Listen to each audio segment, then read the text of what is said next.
Hermanos, buenos días, bienvenidos sean todos ustedes. Vamos de inmediato a orar, dar gracias a Dios después de haber escuchado estas alabanzas, vamos a orar, vamos a encomendarnos a Dios para que Él sea enseñándonos e instruyéndonos. Les invito entonces a inclinar su rostro y orar a Dios. Padre, gracias te damos en esta mañana por darnos la oportunidad de poder reunirnos a través de este medio para estudiar tu palabra, Señor. Nos presentamos delante de ti esta mañana, Señor, para rogar y pedir, Dios, que seas tú instruyéndonos, guiándonos y enseñándonos. Oramos esta mañana y nos presentamos delante de ti tal cual somos, con nuestros pecados, con nuestras imperfecciones, con nuestras cargas, Señor, con nuestras dificultades, Señor. Y lo ponemos delante de ti, Señor, para que tú seas tomando control de nuestras vidas, llevando nuestro pecado, Señor, perdonándonos de todos nuestros pecados, Señor. Y que podamos esta mañana, Señor, entender el propósito, el gran propósito, maravilloso propósito, Dios, de tu venida, Señor, y la muerte, el sacrificio que tú hiciste por nosotros en la cruz del Calvario, Señor.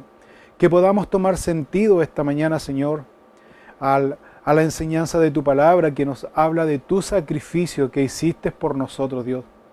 Oramos, Dios, que nos perdones, que nos purifiques, que nos llenes de tu poder y de tu Espíritu Santo. Te quiero presentar esta mañana de manera especial, Señor, a mi hermano Eduardo Celis, Señor. Te pido por él, Señor, por el Tata Lalo, te pido, Señor, que tú lo fortalezcas, que tú lo animes, Señor. Que tú, Señor, te reveles a su vida, Señor. Que él pueda estar en paz y confiado junto a ti, Señor. Que él pueda entender, Señor, pueda, Señor, comprender en su corazón que tú lo estás acompañando, que tú estás con él en cada momento, Señor.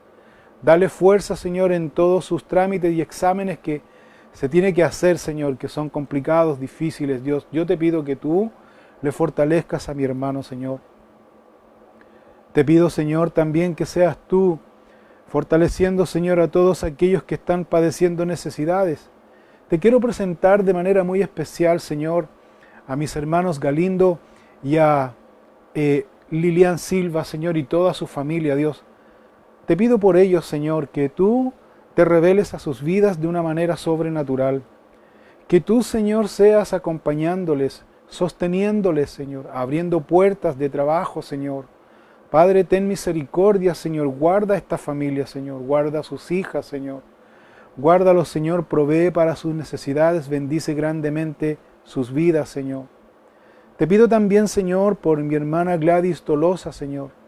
Te pido, Padre, que tú, Señor, le fortalezcas, le bendigas, Señor. Le des ánimo, Señor, proveas para sus necesidades y te reveles a su vida, Señor, de una manera sobrenatural, Señor. Te pido también, Señor, por Josie, la esposa de Aarón, Señor, que tuvo esta caída, este accidente, Señor. Te pido, Padre, que puedas quitar sus dolores que sientes, Señor. Padre, te pido por ella, que tú le fortalezcas, que tú le bendigas, que tú la llenes de tu poder y de tu Espíritu Santo. También te pido, Señor, por Soledad Araya, la esposa de Cristian, Señor, que tú la bendigas, le fortalezcas, la ayudes, Señor, en su recuperación. Te pido, Padre, que tú, Señor, le des fuerza, le des ánimo cada día, Señor. Bendice a mis hermanos, bendice a su familia, bendice a sus hijas, Señor. Provee para sus necesidades, Señor. También te ruego, Dios, por nuestras necesidades que tenemos a diario como congregación, como iglesia, Señor. Ayúdanos a mantenernos firmes en la enseñanza, en la doctrina, en la enseñanza fiel de tu palabra. Oramos, Dios, que nuestro ánimo no decaiga, Señor. Que nuestras fuerzas no se debiliten, sino que podamos estar firmes, mantenernos firmes, aprendiendo cada vez más de tu palabra. Fortalece, instruye, edifica tu iglesia. Tu palabra dice, Señor, fielmente que las puertas del infierno no iban a arremeter contra tu iglesia, Señor. Yo te pido por todos mis hermanos y hermanas aquí presentes que están conectados, Señor, a través de este medio, que tú bendigas sus vidas. Abre nuestros corazones para recibir la instrucción de tu palabra. Enséñanos, dirígenos, instrúyenos, Dios. Te quiero pedir de manera especial, Señor, por mi hermana Patricia Álamos. Te pido por mi hermana, Señor. Señor, ella tiene una afección terrible en su riñón, Señor. Yo te pido, mi Dios, que tú seas, Señor, sanándola. Yo te pido, Señor, que tú seas, Señor, disipando ese tumor que tiene en su riñón antes de ser extirpado, Señor. Dios, yo te pido misericordia. Misericordia por mi hermana Patricia, Señor. Te pido, Dios, que tú le fortalezcas, que tú le bendigas a ella, a su esposo, a la familia, a las niñas, Señor. Padre Santo, ten misericordia. Tú eres un Dios de milagro. Tú eres un Dios que nos sorprende día a día. Tú eres un Dios, por sobre todas las cosas, lleno de amor, pero también compasivo de nuestras necesidades. Te pido por mi hermana Patricia, Señor, que seas tú haciendo un milagro en ella, Señor.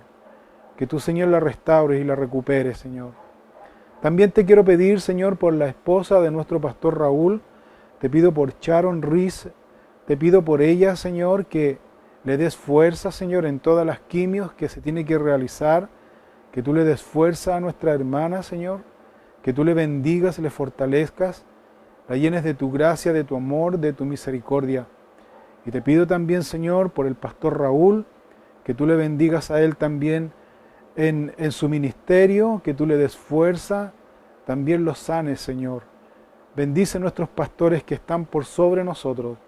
Bendice sus vidas, fortaléceles, Señor. Llénales de tu poder y de tu Espíritu Santo. Te quiero pedir también, Señor, por mis hermanos del sur, por mi hermano Belisario Fuentealba, por su esposa, por sus hijas, Señor, que tú bendigas a nuestro hermano, que tú le llenes de tu poder, de tu Espíritu Santo, seas tú guiándole e instruyéndole. Te pido también, Señor, por mi hermano Luis González, por su esposa Luchita, que tú les bendigas, les fortalezcas, le proveas para sus necesidades, seas tú, Señor, guardando sus vidas de todo peligro, de todo mal, de todo accidente. Especialmente te pido por mi hermano Luchito, Dios, que tú le bendigas en ese trabajo, en el trabajo que tú le has dado, Señor. Prospéralo, dale fuerza, Señor. Por mi hermano Simón también te pido por él, por su esposa, por sus hijas, que tú lo acompañes en su taxi, Señor, en todos estos viajes que él realiza como parte de su trabajo, que tú lo bendigas a él, Señor. Que tú le guardes, Señor, de todo peligro, de accidente, de mal, Señor. Bendice su vida y prospéralo cada día. Bendice su esposa, bendice su casa, Señor, bendice su familia. Te ruego por Bertita también, Señor, que está ahí en Futrono. Te pido por ella, que tú la bendigas a ella. Te reveles a su vida en ese lugar maravilloso en la cual ella se encuentra en estos momentos. Que tú le des sabiduría en todo. Guarda a mi hermana, cuídala y protégela. Y así pido por cada una de nuestras necesidades, por nuestra congregación, por los pastores que tú has levantado para la enseñanza fiel de tu palabra, Señor. Ayúdanos a mantenernos firmes sin fluctuar, hablando tu verdad en amor, Señor.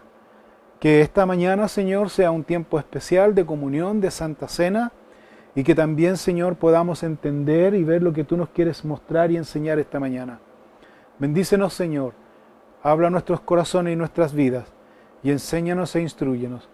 En el nombre de Cristo Jesús lo pedimos todo. Amén. Amén. Que Dios les bendiga, hermanos, que tengan muy buen día. Pueden saludarse unos a otros en el amor del Señor. Ahí saluda a la persona que está a su lado. Deséele bendiciones, que Dios le bendiga mucho. Y esta mañana, como ya mirábamos en la oración y ya lo hemos publicado, esta mañana nos corresponde compartir la comunión, la Santa Cena. Si bien es cierto, son elementos simbólicos, pero que nos recuerdan el sacrificio que nuestro Señor Jesucristo hizo por cada uno en la cruz del Calvario. Así que vamos entonces de inmediato a abrir nuestras Biblias. Abra su Biblia, por favor, en el libro de Juan, en el capítulo 1. En el Evangelio según San Juan, en el capítulo 1. Vamos a mirar aquí, a seguir estudiando este hermoso capítulo. Es un capítulo extenso, pero dice muchas verdades, habla mucha enseñanza y habla acerca, obviamente, del Señor Jesucristo como Dios. Y Juan se toma todo este tiempo, el escritor de este libro, se toma todo este tiempo para dar una amplia información acerca de quién es Jesús. Jesús no es solo el hombre que vino y estuvo entre nosotros, e hizo milagros solamente. Jesús es Dios. Jesús es Dios. Y ese es el mensaje que Juan está dando aquí al mundo entero. En la época el mundo se componía, estaba sujeto al imperio romano, pero la filosofía era la filosofía griega. Entonces también estaban los judíos, que era una agrupación muy fuerte en cuanto a sus tradiciones, en cuanto a sus costumbres, a sus enseñanzas. Así que el enfoque principal de Juan es enseñar al mundo griego, enseñarles y hablarles acerca de Jesús de Nazaret, que es Dios, tanto al mundo griego como al mundo judío. Entonces, como ya decía, Juan está hablando aquí del testimonio de nuestro Señor Jesucristo. El testimonio de Jesucristo como Dios fue comprobado por diferentes fuentes, tanto internas como externas. ¿Cómo así? Es decir, que nosotros tenemos escritos contemporáneos del tiempo de la época de Jesús que no solamente tenían un enfoque espiritual, sino que eran ajenos. Por lo tanto, esas pruebas, esos escritos del tiempo de Jesús, externos, que no tenían nada que ver con el aspecto espiritual, por decirlo así, hablaban de Jesús, confirmaban la existencia de Jesús, confirmaban y hablaban los milagros de Jesús y confirmaban y hablaban acerca de las enseñanzas. Eso es, las pruebas externas. Y para qué decir también las pruebas internas. Los mismos discípulos dieron fe de nuestro Señor Jesucristo como Dios, y así sucesivamente la primera iglesia, y así sucesivamente también la primera iglesia comenzaron ellos a usar los escritos y las enseñanzas que el Señor Jesucristo dio mientras Él estaba entre la humanidad. Otro detalle importante como evidencia externa, que según mi opinión yo encuentro muy importante, es el relato que dio María, la madre de Jesús, a Lucas, el escritor del Evangelio que lleva su nombre. El capítulo 1 de Lucas y el capítulo 2 nosotros vemos un amplio relato y una amplia información acerca de lo que María, la madre de Jesús, dio a Lucas. Y Lucas, el escritor, dejó plasmado ahí toda la vida y obra de nuestro Señor Jesucristo antes y durante su existencia. Entonces, vemos ahí detalles de la obra, de la vida y obra de nuestro Señor Jesucristo, relatado por María, la madre de Jesús. Ahora, también nosotros podemos confirmar que la historia también habla de que Jesús de Nazaret habitó entre nosotros, habitó entre la humanidad. Entonces, vamos a mirar aquí en estos versículos, capítulo 1 de Juan, a partir del versículo 19 en adelante, nos vamos a enfocar aquí en el testimonio que dio Juan el Bautista del Señor Jesucristo como el Mesías, como el Cristo, como el Cordero de Dios que quita el pecado del mundo. Una introducción antes de irnos de lleno a la lectura de estos versículos del capítulo 1 de Juan. Recordemos que Juan el Bautista aquí, para mirarlos y que usted pueda mirar el contexto geográfico en que Juan el Bautista se encuentra aquí. Recuerden ustedes que él está realizando su ministerio fuera de la ciudad de Jerusalén, como a 3 kilómetros de la ciudad, lejos de la ciudad, como a 3 kilómetros, como decía, en una donde era un lugar desierto, en donde llegaban a un lugar rocoso y la gente tenía que descender porque abajo había como un pequeño lago. Había un pequeño lago, un pequeño conjunto de agua ahí que había. Entonces Juan estaba ahí al medio. Y Juan estaba al medio. Entonces, como él estaba al medio, se formaba como un anfiteatro natural lleno de rocas. Por lo tanto, la gente, Juan estaba abajo, miraba a la gente hacia arriba porque estaban alrededor ellos mirando. Mucha gente, había mucha gente que seguía a Juan. Había mucha gente que estaba dispuesto a caminar 3 kilómetros en el desierto a pleno sol para poder escuchar a Juan el Bautista. Y recuerden ustedes que el mensaje de Juan el Bautista no era un mensaje suave, era un mensaje confrontacional que llevaba a la gente al arrepentimiento, llevaba a la gente, provocaba en la gente ese sentir, esa emoción, por decirlo así, ese reconocimiento de sus pecados. Y ellos quedaban muy sorprendidos y muy tristes. Entonces iban donde Juan y le decían: Juan, ¿qué haremos con este mensaje? Entonces Juan les decía que debían ellos arrepentirse de sus pecados y debían ser bautizados en agua. Entonces gran cantidad de gente, venía arrepentido a ese lugar, bajaban ahí a ese lugar muy difícil, bajaban ellos y llegaban al lago donde se encontraba Juan, y Juan los bautizaba para perdón de pecados. Entonces era una escena muy hermosa, muy maravillosa, pero también era una escena muy inusual para la época, muy poco vista, poco común para la época. Entonces, y la gente venía, e insisto en esto, el mensaje de Juan era un mensaje confrontacional. De hecho Juan siempre denunciaba el adulterio de Herodes tetrarca, que Herodes se había robado, por decirlo así, la esposa de su hermano Felipe. Entonces Herodes tenía un gran respeto hacia Juan el Bautista, y Juan el Bautista,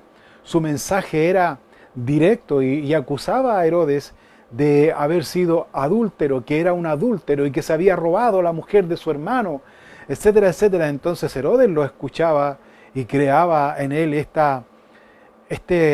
como le dijera yo, este resentimiento en su corazón, este dolor, el dolor que provoca el pecado, el dolor y la angustia y la incomodidad que provoca el pecado en el corazón del hombre. Entonces Juan el Bautista, para que usted vea, era, como decimos en buen chileno, era un hombre de armas tomar, pero era muy directo. Ahora, como venía mucha gente que seguía a Juan el Bautista y se bautizaba en agua, esto provocó gran curiosidad en los fariseos y los escribas. Los fariseos y los escribas, ellos querían conocer cuál era el trabajo de Juan, qué realmente estaba haciendo Juan el Bautista. Entonces, para que usted pueda mirar aquí el contexto que vamos a leer, a partir del versículo 19 en adelante, vamos a mirar y ver que se forma una comisión de fariseos, los sacerdotes y los escribas y los levitas, forman una comisión, más bien el Sanedrín, porque el Sanedrín eran los líderes religiosos que corregían, que instruían, que regulaban muchas cosas y que estaban a cargo más bien de la parte espiritual de Israel. Entonces el Sanedrín formó una comisión investigadora para que fueran e investigaran y pudieran preguntar a Juan cuál era su llamado.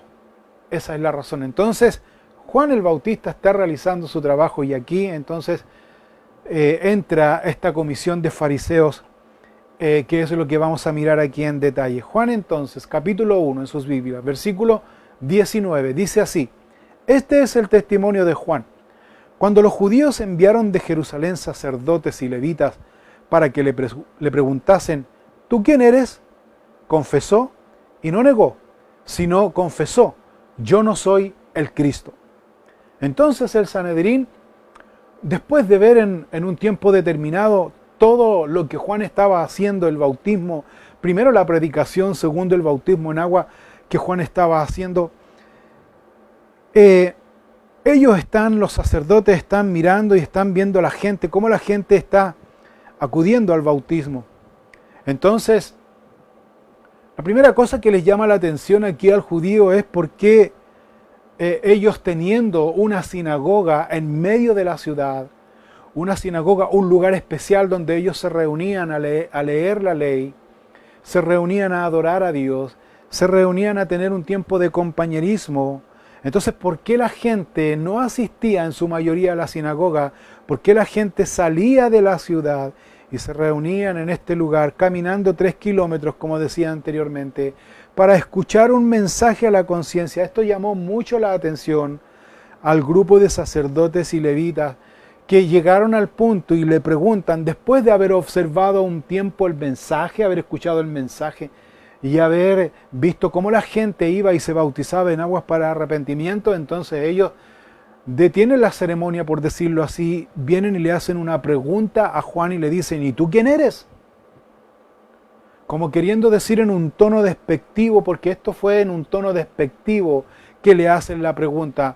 Aquí para nada usan el protocolo y aquí para nada los fariseos usan la diplomacia, sino que ellos inmediatamente van directo y le preguntan y confrontan a Juan y le preguntan y le dicen, ¿y tú? quién eres, como queriendo decir en este tiempo, ¿y tú dónde saliste? ¿Y a ti quién te llamó? Como para que usted entienda el tono de la pregunta que el grupo de fariseos le está haciendo, un tono despectivo, pero a la vez es un tono de rechazo, en un sentir de rechazo, porque estos hombres, ahora, ¿por qué estos hombres, estos fariseos estaban molestos con Juan el Bautista? Bueno, una razón fundamental es la envidia, pero había otra razón también, que estos hombres, el Sanedrín, estaban ellos muy preocupados. Y estaban preocupados no porque Juan el Bautista estaba enseñando, sino porque ellos estaban preocupados porque Juan el Bautista tenía muchos seguidores. Y estos seguidores estaban dispuestos a hacer sacrificios. ¿Qué sacrificio? Caminar 3 kilómetros en el desierto. Entonces estos hombres estaban muy preocupados de Juan el Bautista porque tenía estos seguidores y que estaba fuera de la ciudad. Entonces esto también, aparte de causarle preocupación al Sanedrín, también le causaba una gran preocupación a Roma, el Imperio Romano, porque recuerden que el Imperio Romano, ellos eran muy suspicaces y ellos se ponían muy nerviosos cuando se levantaban agrupaciones y fuera de la ciudad. Entonces el Imperio Romano se ponía nervioso porque ellos inmediatamente pensaban que se estaba armando una revuelta, que se estaba conformando una revolución para irse contra el Imperio Romano. Entonces también el Imperio Romano mostraba preocupación. Entonces aquí fíjense el contexto. Roma estaba preocupado por una posible insurrección o rebeldía o rebelión contra ellos. Así que, ¿qué hace Roma? Roma no va directamente a Juan el Bautista. Roma comienza a presionar. ¿A quién Roma comienza a presionar? Al Sanedrín. ¿Por qué Roma comienza a presionar al Sanedrín?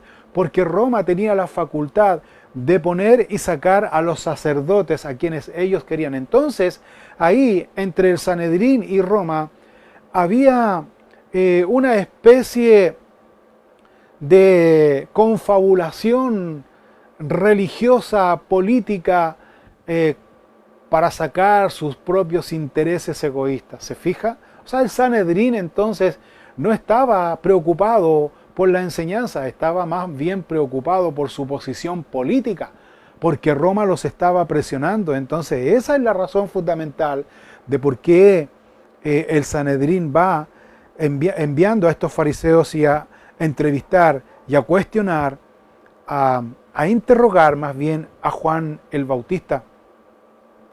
Entonces, porque el Sanedrín en el fondo no quería perder su posición política. Ese es el punto, ese es el fondo. No es que el Sanedrín tampoco se preocupaba de Roma, no estaba ni ahí con Roma, sino que el Sanedrín no quería perder su posición política. Qué terrible cuando, por decirlo de alguna manera, líderes espirituales se confabulan con la política, llegando a una perversión. Bueno, lamentablemente, y tenemos que reconocer que eso es lo que sucede exactamente hoy día con muchos líderes, no digo todos, sino con muchos líderes que están confabulados con la política. Es terrible, hermano, para sacar sus propios fines, para lucrar, para satisfacer sus necesidades carnales, porque esas son necesidades carnales. Porque recuerde usted que detrás de todas estas confabulaciones políticas, religiosas, para poder, entre comillas, regular a la gente, guiar a la gente, eso es una falsedad, eso no existe, sino que el fin de todo es vanidad, como dice Eclesiastés. El fin de todo es egoísmo, vanidad, corrupción. Y eso no tiene nada que ver con la enseñanza de la palabra de Dios. Pues volviendo al punto, entonces, los fariseos están en esta situación con Juan el Bautista, interrumpiendo su trabajo y diciéndole, ¿y tú quién eres? En otras palabras, ¿y quién eres tú? ¿Y de dónde saliste? Ahora, como ya decía, también el Sanedrín, estos fariseos que van e interrogan a Juan de una manera muy fuerte,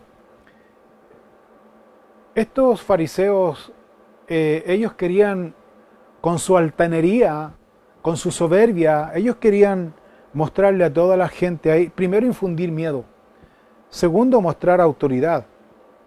Ellos querían mostrar autoridad y pensaban que interrumpiendo de esta manera una ceremonia tan hermosa, pensaban ellos que ellos eran la autoridad.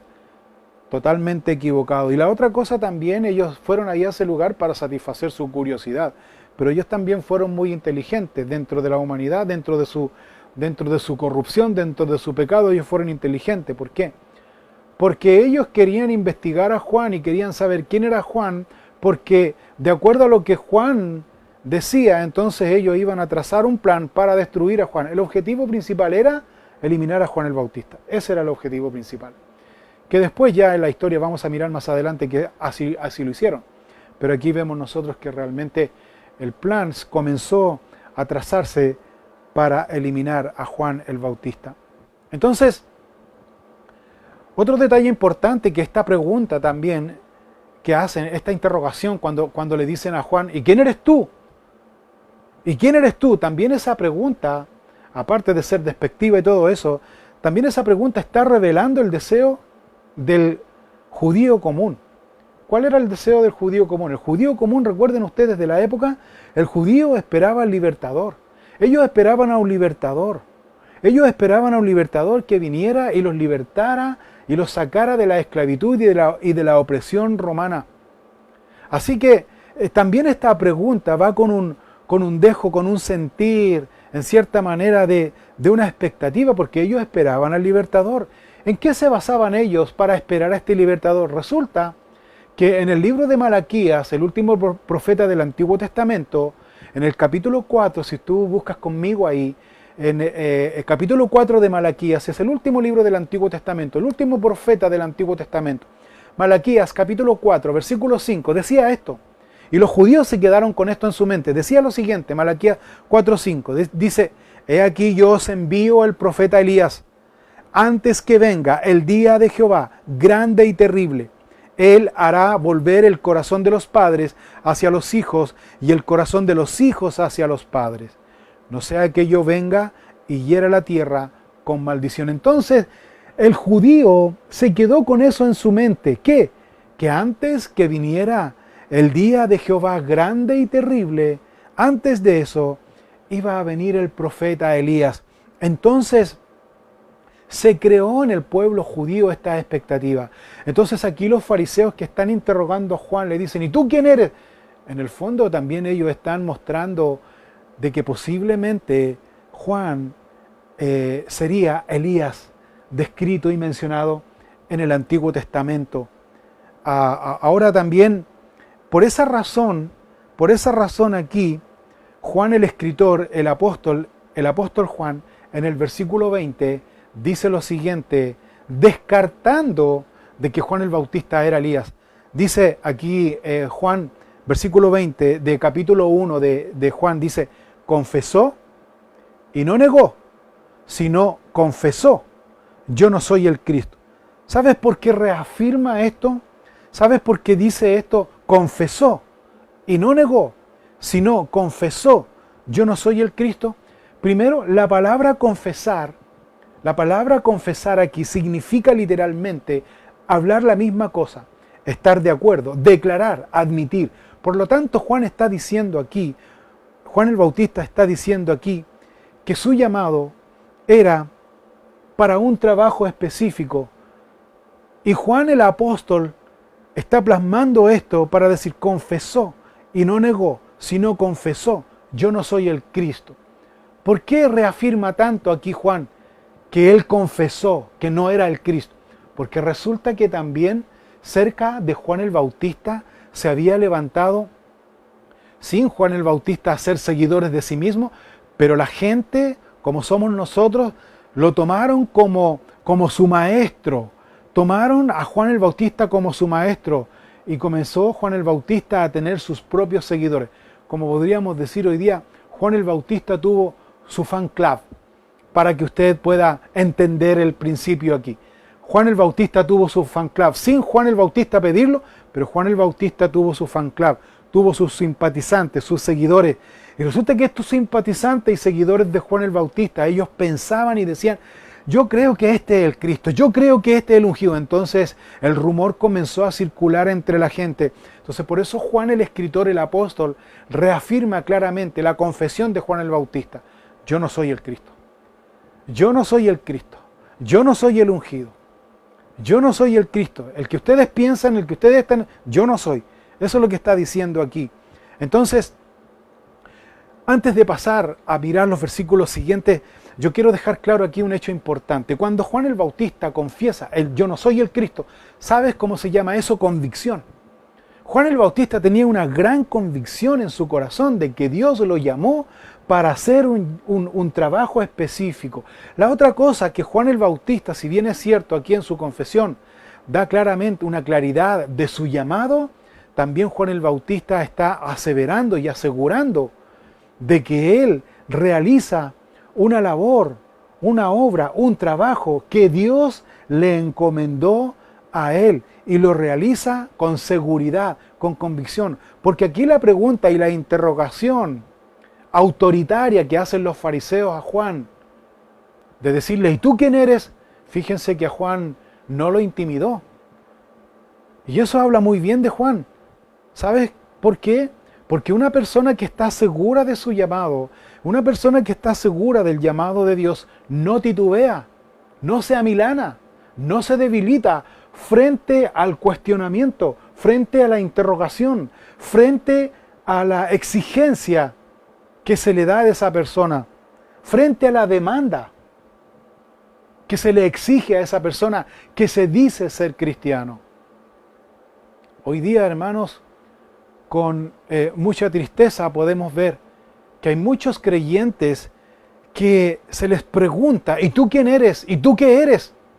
Hay muchos creyentes que niegan la fe de Cristo. No son seguros, son débiles en la fe. Hay mucha gente que les da vergüenza decir que son hijos de Dios, que son creyentes. Esas personas a quienes les da vergüenza de decir que son hijos de Dios, esas personas no tienen convicción. Si no tienen convicción, entonces no han conocido a Jesús de Nazaret. Si no han conocido a Jesús de Nazaret, perdóneme que les diga, pero no son hijos de Dios. Son creación de Dios, que es muy distinto. Un hijo de Dios es aquel que confiesa sus pecados a Dios y recibe a Cristo en su corazón y es parte de la familia de Dios y no se avergüenza de decir que es hijo de Dios ni en palabra, ni en actitud, ni en conducta. Es hijo de Dios aquí y en cualquier lugar.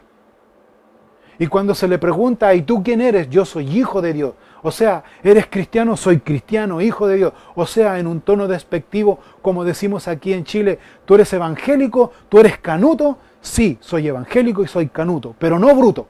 Tiene que agregarle esa parte, muy importante esa parte. Juan no se amilanó ni se intimidó con esta pregunta autoritaria ni impositiva que hacen los fariseos. Yo no soy el Cristo. Versículo 21. Y le preguntaron, ¿qué pues? ¿Eres tú Elías? Dijo, no soy. ¿Eres tú el profeta? Y respondió, no. Le dijeron, pues ¿quién eres? Para que demos respuesta a los que nos enviaron. ¿Qué dices de ti mismo? Dijo, yo soy la voz de uno que clama en el desierto. Enderezad el camino del Señor, como dijo el profeta Isaías. Entonces la comisión judía estaba encargada de regular, de custodiar la doctrina, pero aquí ellos no tienen claro cuál es su posición. ¿Y por qué no tienen claro cuál es su posición? ¿Quiénes? Los fariseos. Porque los fariseos, como decía anteriormente, estaban coludidos con el Imperio Romano. Habían intereses creados económicos, carnales, que no tienen nada que ver con la parte espiritual y con el llamado de Dios. Nada que ver. ¿Por qué estamos tan seguros de esto? Porque estos hombres, de una manera impositiva, autoritaria, le preguntan a Juan, bueno, y entonces, ¿quién eres tú? ¿Eres tú Elías? Entonces Juan dice, yo no soy Elías. Entonces, ¿quién eres tú? ¿Eres uno de los profetas? Ahora, ¿por qué le preguntan si era alguno de los profetas? Porque resulta que en el Antiguo Testamento, en Deuteronomio, en el capítulo 18, en el versículo 15 al 19, aparece Dios hablando y diciendo ahí al pueblo de Israel que iba a venir uno de sus profetas. Entonces también el pueblo de Israel, el judío, quedó con esto. Si no es el Cristo, si no es Elías, entonces tal vez, como dice el libro de Deuteronomio, tal vez Elías pueda ser uno de los profetas. Por eso le preguntan aquí, ¿eres tú el profeta? Y respondió Juan, no, yo no soy el profeta.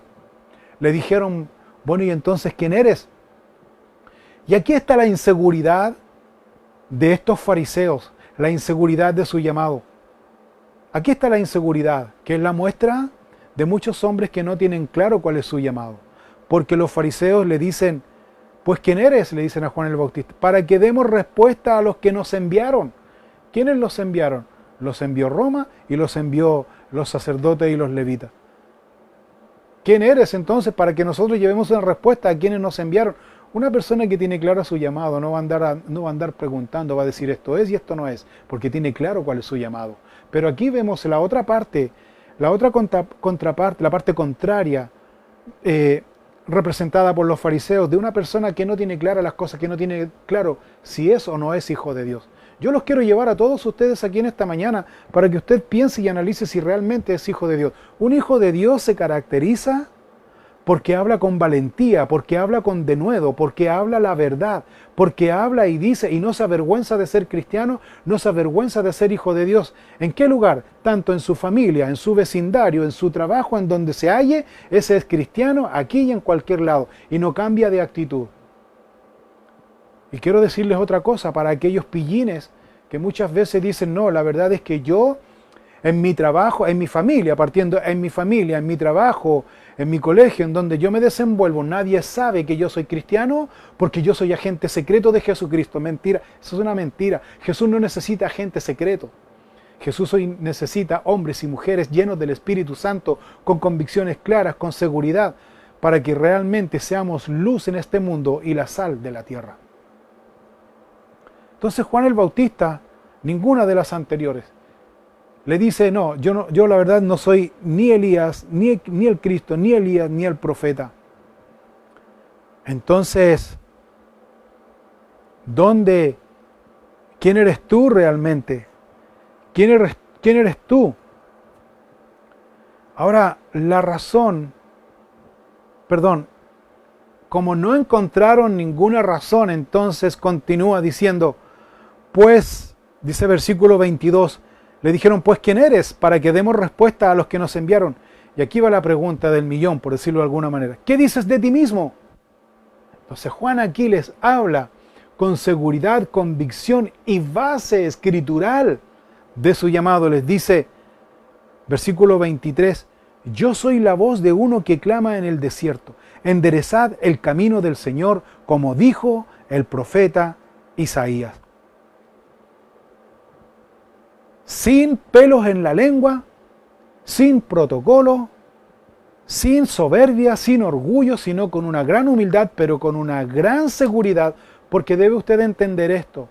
Convicción, hablar con convicción, hablar con seguridad, no es lo mismo que hablar con orgullo y soberbia, porque hay algunos que hablan con orgullo y soberbia y lo camuflan diciendo, yo tengo convicciones claras. No, señor, no es lo mismo. Una persona que realmente es llamada por Dios tiene seguridad y tiene convicción. ¿A qué exactamente lo llamó Dios? Aquí a Juan dice, yo soy la voz de uno que clama en el desierto. La voz. Yo soy la voz. O sea, mi labor específica, dijo Juan, es simplemente proclamar y preparar el camino al Señor. ¿Y dónde calza mi llamado? Si usted quiere verlo y usted quiere cerciorarse, ¿dónde calza mi llamado de Dios? En la Escritura, en el Antiguo Testamento, les desafía a Juan aquí, porque era muy desafiante también. ¿Dónde calza mi llamado? En las palabras del profeta Isaías. O sea, ¿quién soy yo? Yo soy la voz de uno que clama en el desierto. ¿Cuál es mi objetivo? ¿Cuál es mi trabajo? Mi trabajo es, clarito, enderezar el camino del Señor, como dijo el profeta Isaías. Hermanos, esto nos da una gran enseñanza a todos nosotros que estamos involucrados en el ministerio. Cuando hablo de ministerio me refiero a cargos específicos que ocupamos dentro de la obra, dentro de la iglesia del Señor, que es el cuerpo de Cristo, la iglesia del Señor. ¿Qué cargos ocupamos? Ocupamos tales como mi cargo, mi responsabilidad, el llamado que Dios me dio, y lo tengo súper claro en mi mente, en mi corazón, en mi vida, porque tengo un respaldo bíblico que Dios me llamó aquí, en su ministerio, con respaldo bíblico, a ejercer este llamado de Dios, pastor, maestro de la palabra de Dios. Yo lo tengo súper claro, por eso hablo con convicción y seguridad, porque mi llamado depende de Dios, Él me llamó a mí, y hablo con convicción y seguridad. Así también el Señor ha establecido dentro de la iglesia hombres y mujeres que hacen y desarrollan un trabajo específico, tales como, voy a hablar claramente del ministerio de nuestra iglesia, de nuestra congregación. Nuestro ministerio está compuesto por el ministerio de damas, ministerio de niños, ministerio de jóvenes, el ministerio de músicos, el ministerio de mujeres. Y en cada uno de esos ministerios hay una persona que está a cargo, que con el llamado de Dios ha sentido ese cargo de poder enseñar, instruir, transmitir. Y los que componen cada uno de esos ministerios son personas que han tenido, y quiero dejárselo súper claro, hermanos, las personas que conforman esos ministerios son personas que han tenido un llamado de Dios para ejercer ese trabajo en ese sentido, en ese ministerio, en esa obra. O sea, claramente aquí que ni Juan el Bautista, ni yo, ni ninguna persona, cuando estamos involucrados en la obra de Dios, no le hacemos ningún favor a nadie. Nosotros los que somos llamados por Dios somos los mayormente beneficiados. Así que yo les quiero hacer un llamado de atención a todos los que participan en ministerios y tienen una responsabilidad dentro de sus ministerios, que primero tienen que perfeccionarse. Tienen que estudiar la palabra de Dios, tienen que perfeccionarse, porque yo me estoy perfeccionando. Nosotros no nos quedamos estancados, yo estoy llamado aquí me quedo estancado y no hago nada y no me voy a desarrollar, hermanos. Tenemos que desarrollar los talentos, tenemos que desarrollar las habilidades que Dios nos ha dado, tenemos que capacitarnos, tenemos que estudiar, tenemos que hacerlo mejor, porque a Dios tenemos que agradar. Él me llamó a mí, Él me puso por fiel a mí, poniéndome en el ministerio. Entonces, ¿por qué soy flojo? ¿Por qué soy irresponsable? ¿Por qué me da lo mismo estar que no estar, participar que no participar? Hermanos, yo les quiero hacer este llamado de atención para que usted pueda ver que no hay mayor honra que esta de ser llamado por Dios al ministerio. Yo no lo llamé al ministerio. El que lo llamó a usted al ministerio de música, al ministerio de niños, al ministerio de los jóvenes, al ministerio de los sugieres, al ministerio de las damas, yo no llamé a nadie. El que lo llamó sabe quién fue Dios. Y usted que está en ese proceso de crecimiento, de desarrollo, de conocer y de animarse y de involucrarse más, hermanos, usted está en ese proceso y le animo a que usted pueda buscar a Dios en qué Dios lo puede usar, en qué área Dios lo puede usar. Déjese llevar por el Espíritu Santo. Me refiero a usted que está en ese proceso de poder saber y investigar y dónde calzar y dónde servir, pues pídale a Dios y Dios le va a revelar, porque cada uno de nosotros tiene un llamado específico dentro de la obra de Dios. No hay ningún flojo aquí, no hay ningún irresponsable y no hay nadie aquí en este ministerio que ocupe un lugar por ocuparlo. No, Señor. Así que yo les quiero llamar la atención a todos ustedes, hermanos, que andan medios débiles, que un día sí, que otro día no, que hoy día sí me involucro, que hoy día no puedo, que hoy día sí, que hoy día no, hermanos. Examina tu corazón. Sé honesto con Dios, no conmigo. Sé honesto con Dios. Si tú quieres dejar el ministerio, dile a Dios. No me digas a mí, dile a Dios, porque Él te llamó. Respóndele a Él. Dile a Dios. Pero si tú encuentras que no puedes desarrollar el ministerio, entonces yo te voy a pedir que tomes un paso al costado. Que tomes un paso al costado, porque este es un ministerio espiritual, no de hombre, ni para el hombre. Este es un ministerio espiritual, donde Dios guía, Dios capacita también. Dios instruye y Dios llama.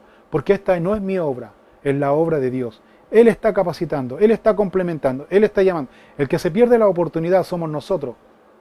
Cuando tomamos un paso al costado, Dios no pierde la oportunidad. El que pierde la oportunidad somos nosotros. ¿Cuál? De servir a Dios. De servir a Dios. Juan era un verdadero hijo de Dios. Tenía claro cuál era su llamado. Su llamado se estaba realizando en condiciones difíciles. No tenía las comodidades, Juan, que tenían ellos en la sinagoga. No tenía las comodidades. Estaba en el desierto a pleno sol. Juan ni siquiera tenía un toldo para taparse del sol. A pleno sol, hermano, a pleno sol. Pero Juan ni chistaba. Juan ni reclamaba. Juan estaba gozoso, pleno, porque una persona que tiene un llamado de Dios para servir en la obra de Dios, se siente gozoso, se siente pleno, disfruta el ministerio, lo disfruta, es sacrificial, hay que sacrificar, hay que disciplinarse.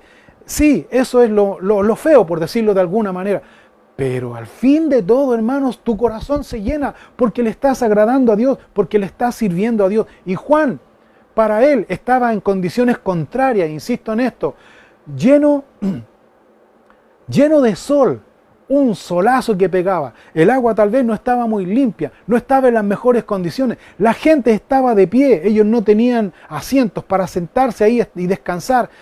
La gente estaba de pie, nadie reclamaba.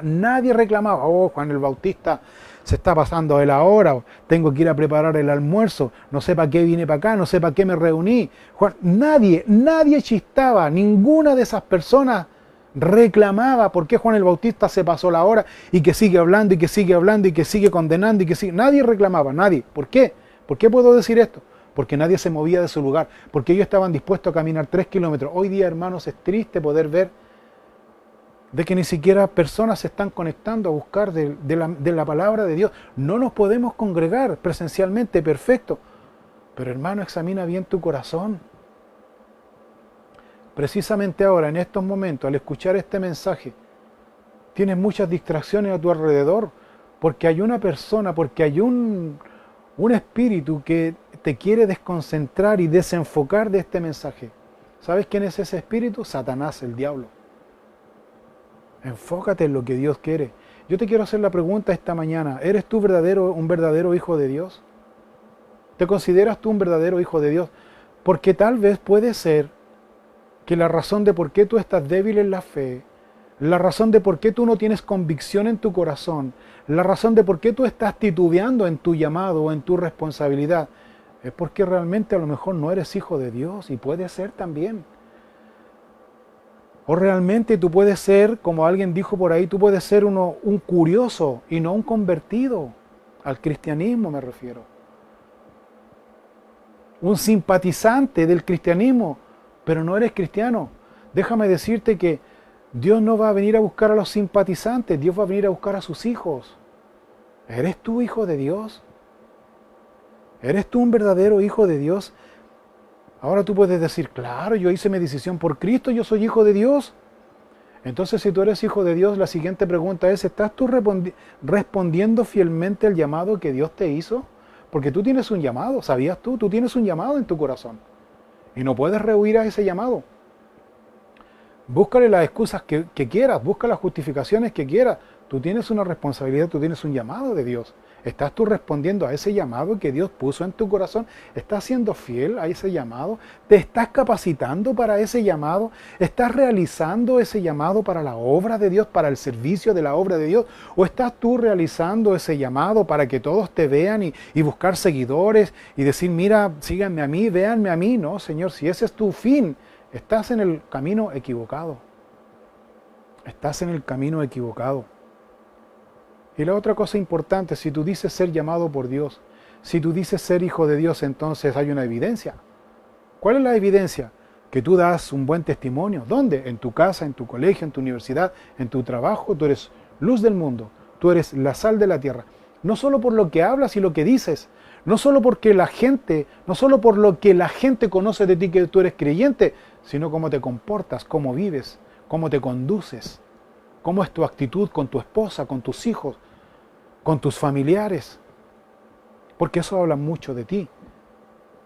Eso habla mucho de ti. E incluso déjame decirte que a lo mejor tu actitud, y yo te quiero llevar a incomodar, y llevar a que tú reflexiones tu vida, tu corazón, tu conducta. Porque a lo mejor tú eres la piedra de tropiezo. ¿Por qué tu familia no se acerca a Cristo? Ponte a pensar en eso. A lo mejor tú eres el tropiezo. ¿Por qué tu familia no se acerca a Cristo? Y no te van a decir nada a ellos. ¿Sabes por qué no te van a decir nada? Porque ellos te aman, porque ellos te quieren. Pero ellos también se guardan y ellos dicen, para ser como este, mejor me quedo como estoy. Examina bien tu corazón. Haz un autoexamen. Es bueno los autoexámenes. Son buenas las reflexiones personales. ¿Tienes tu esposa? ¿Tienes tu esposo? Entonces, dile a tu esposa y dile a tu esposo y hagan este siguiente ejercicio. Reúnanse los dos y, por poner un número, díganse las 10 cosas que le molestan. Pero de verdad, sin enojarse, sin enojarse. Hagan ese ejercicio, de verdad. Les va a ser muy útil, les va a ser muy bien. Porque realmente les va a ayudar a darse cuenta de lo mal que están haciendo. Y ustedes no se dan cuenta, pero el otro sí se da cuenta. Entonces ahí tiene la oportunidad de decirle, ¿sabes qué? De verdad que, sí, yo no me voy a enojar, dime por favor. ¿Sabes qué? Mira, no me gusta esto, tú eres aquí, Sin enojarse, porque después te va a tocar a ti. Y tú también les vas a decir, pero eso es para edificación. Hagan ese ejercicio, muy bueno. Yo lo he hecho con mi esposa y la verdad es que hemos ido creciendo, hemos ido madurando en nuestra relación. Hay algunas cosas que todavía, pero no somos perfectos, pero estamos en el camino de la perfección. Quiero volver al punto. Juan dio un testimonio fiel. Yo soy la voz de uno que clama en el desierto. Tú debes decir, yo soy hijo de Dios, porque yo di mi vida a Cristo Jesús. Yo entregué mi vida a Cristo Jesús. Cristo me perdonó de todos mis pecados. Soy hijo de Dios. Soy perteneciente a la familia de Dios. Versículo 24, y los que habían sido enviados eran los fariseos, y le preguntaron y le dijeron, ¿por qué pues bautizas si tú no eres el Cristo, ni Elías, ni el profeta? Juan le respondió diciendo, yo bautizo con agua, mas en medio de vosotros está uno a quien vosotros no conocéis. Este es el que viene después de mí, el que es antes de mí, del cual yo no soy digno de desatar la correa del calzado. Estas cosas sucedieron en Betábara, al otro lado del Jordán, donde Juan estaba bautizando. En conclusión, aquí estos versículos, los otros versículos restantes los voy a dejar para el próximo domingo, por el tiempo. Pero quiero terminar diciendo esto. Uno de los objetivos del Sanedrín de los fariseos era provocar en Juan el Bautista, que Juan el Bautista dijera, yo soy el líder y yo tengo a todos estos seguidores, por lo tanto, nosotros nos vamos a rebelar contra... Eso era lo que los fariseos querían escuchar o interpretar de Juan. Pero Juan muy sabio, porque le dice, ¿qué dices de ti mismo? Yo no soy ni el profeta, ni Elías, ni el Cristo. Yo simplemente, dijo Juan, yo bautizo con agua, mas en medio de vosotros está uno a quien vosotros no conocéis. O sea, Juan dice, ¿sabe lo que yo hago? Es algo simple, simplemente yo bautizo con agua. Dios me llamó a eso y yo bautizo con agua. Pero ¿sabes qué? Juan inteligentemente les dice a los fariseos, les dice, ¿saben qué? Pero eso no es lo importante.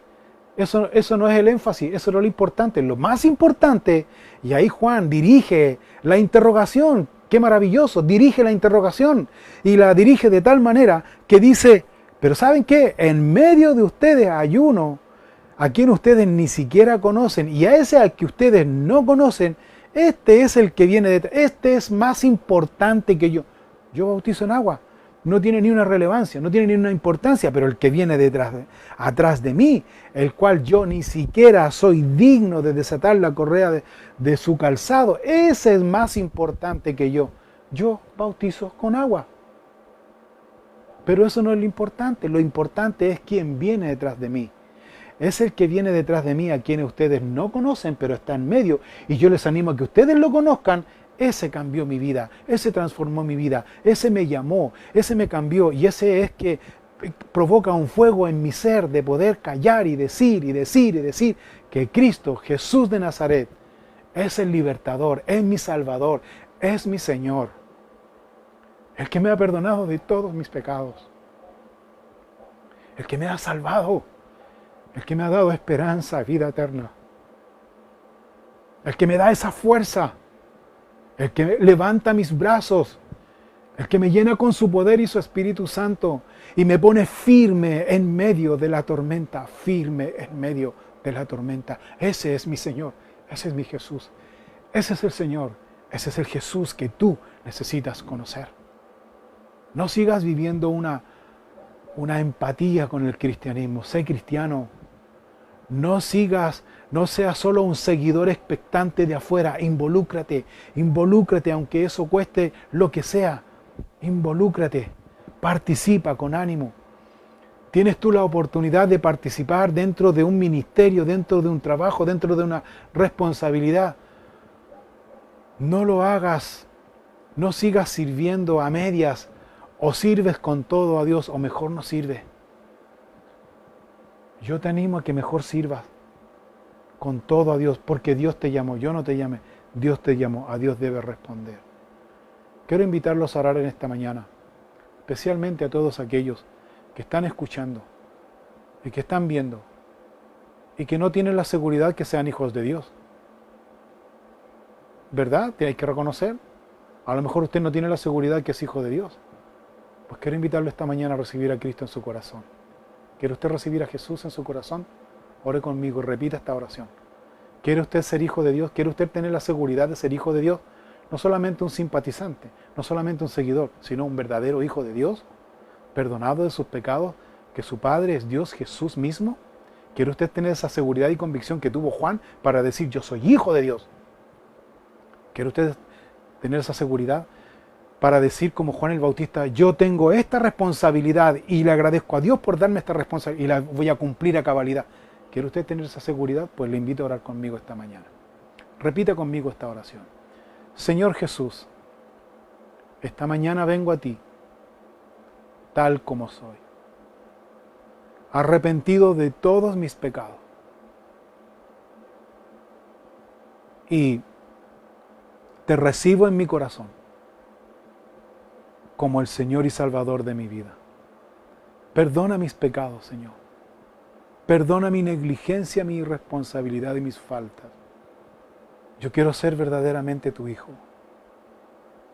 Te invito, Señor, en esta mañana a que entres en mi corazón, vivas en mi corazón y me llenes de tu amor, de tu paz y esperanza. Te ruego, Señor, que desde ahora en adelante seas mi Señor y Salvador de mi vida. En el nombre de Cristo Jesús. Amén. Amén.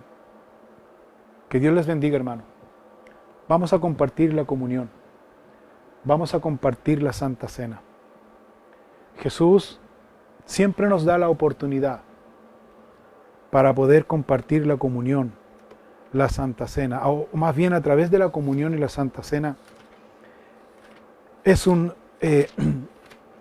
ceremonia simbólica, pero como ceremonia simbólica representa el nuevo pacto, el compromiso que vamos a hacer con Cristo.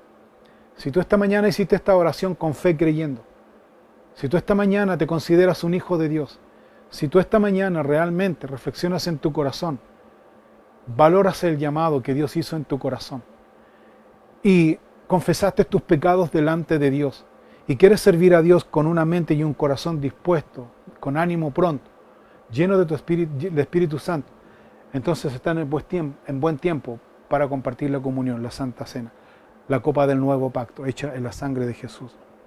Mientras comían, dice, tomó Jesús el pan y lo bendijo, y lo partió y dio a sus discípulos, y dijo, tomad, comed, esto es mi cuerpo. Vamos a comer juntos el pan.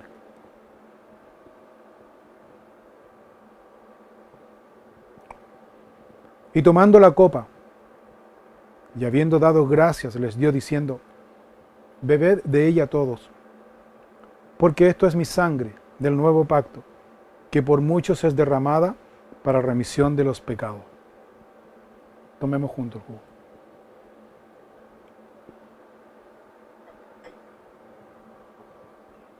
Os digo que desde ahora no beberé más de este fruto de la vid hasta aquel día en que lo beba nuevo con vosotros en el reino de mi Padre.